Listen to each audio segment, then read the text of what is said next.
If you're trying to log into your Gmail account but keep getting stuck because of two-factor authentication, or maybe you've lost access to your verification phone, don't worry. In this quick guide, I'll show you step by step how to turn off two-factor authentication on Gmail safely.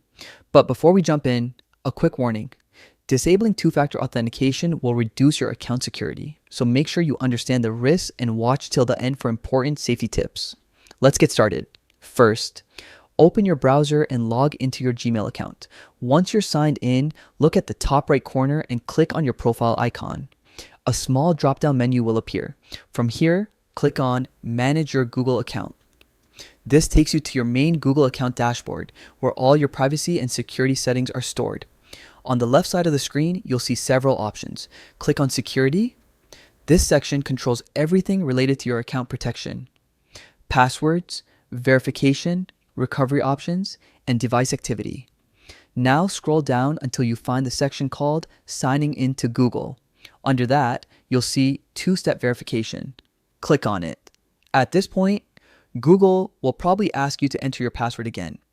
This is just for security verification, so go ahead and enter it. Once you're inside the two-step verification settings, scroll down and click the Turn Off button. A confirmation box will appear explaining what happens when you disable this feature. Click Turn Off again to confirm your decision.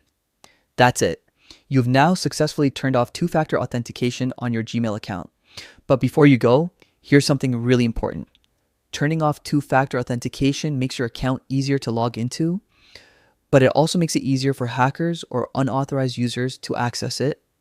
So if you're disabling two-factor authentication temporarily, maybe you changed your phone number or lost your device, make sure you re-enable it later once things are sorted. Also, at the very least, update your recovery phone number and backup email to keep your account safe.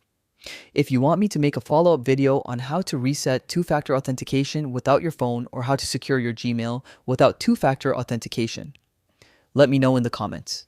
Don't forget to like this video, subscribe for more quick tech tutorials, and turn on notifications so you never miss a guide. Thanks for watching, and stay secure online. See you in the next video.